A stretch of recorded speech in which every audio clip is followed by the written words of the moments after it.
Buenas noches amigos de Alo Guate. Bienvenidos al segmento Identifícate con la Guate Histórica.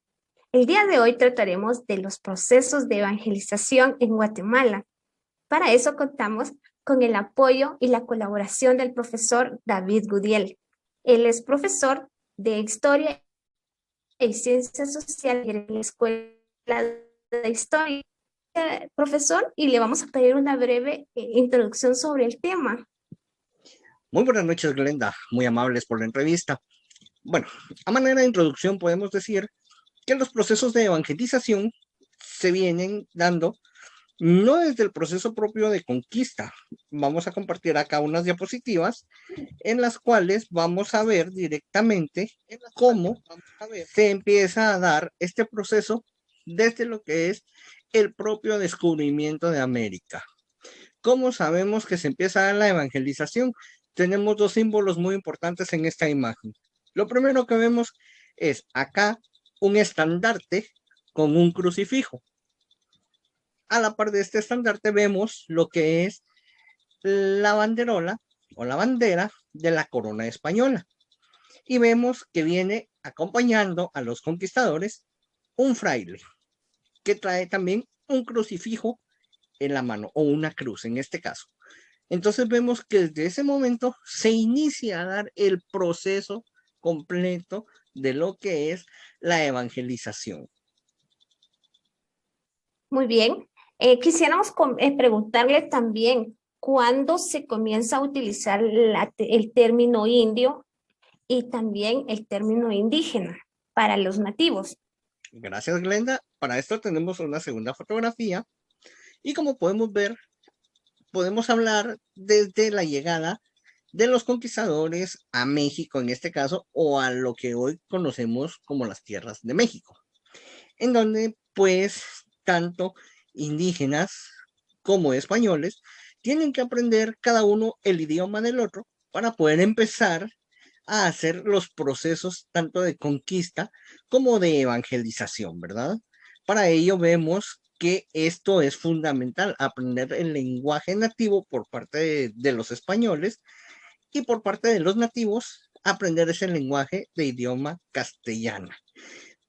El término indio se utilizaba porque se creía que habían llegado a las Indias, es decir, esa ruta de comercio que iba buscando directamente España para hacer nuevas rutas comerciales. Hoy día, lamentablemente, el término indio podemos decir que es utilizado de mala manera. ¿Por qué? Simple y sencillamente porque lo hacen con una carga racial, racista.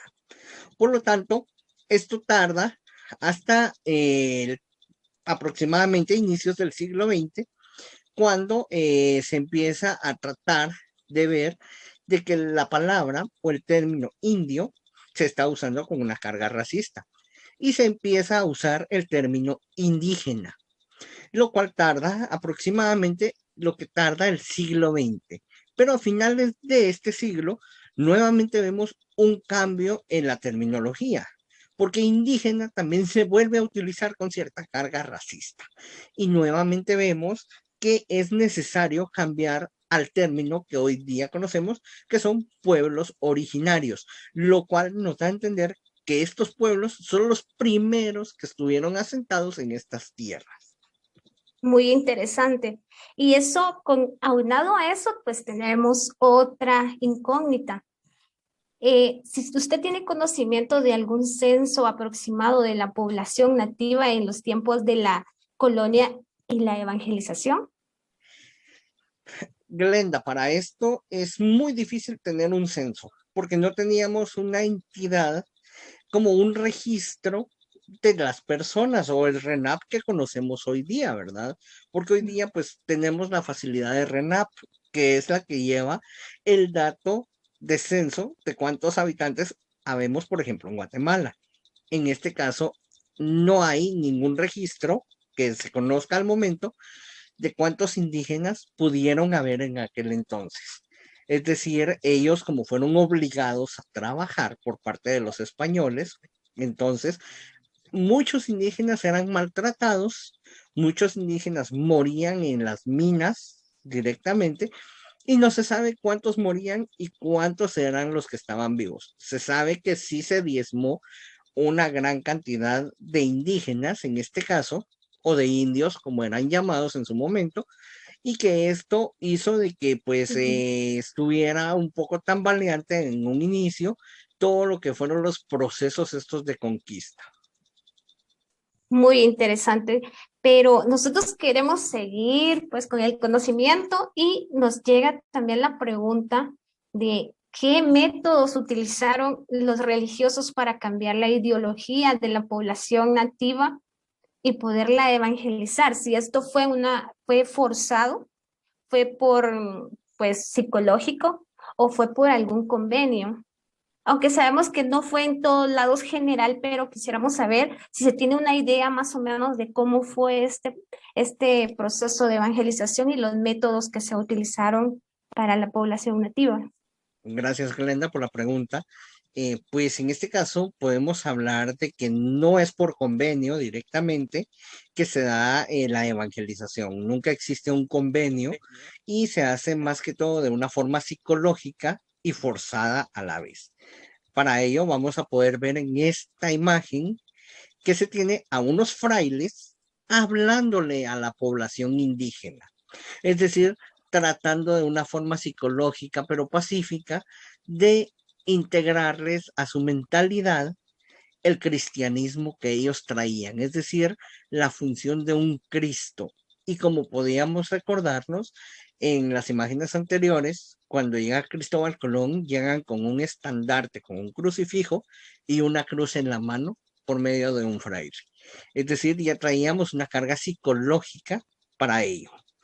Y acá vemos también cómo directamente es utilizado por un fraile el crucifijo para directamente integrar esa ideología a los indígenas.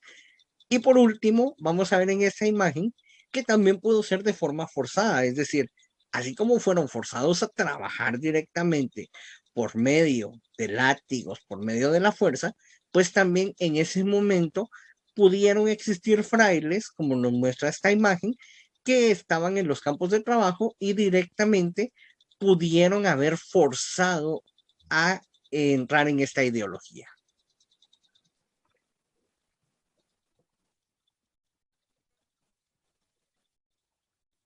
Queda, profesor, su participación dentro del segmento Identifícate con la Guata Histórica y esperamos tenerlo nuevamente pues apoyándonos para que las personas sepan más de la historia a profundidad y más que usted que pues todavía está dentro del gran conocimiento de la investigación como estudiante de la carrera de archivística y también con el proceso de su tesis dentro de la licenciatura de historia. Realmente para nosotros es un agrado haberlo tenido acá dentro del programa y esperamos poder tener su participación más adelante. A todos los amigos de Halo Guate y dentro del segmento Identifícate con la Guate Histórica, les agradecemos su participación y esperamos que continúen con nuestros temas tan relevantes en la historia. Muchas gracias. Gracias, Glenda. Muy buena noche.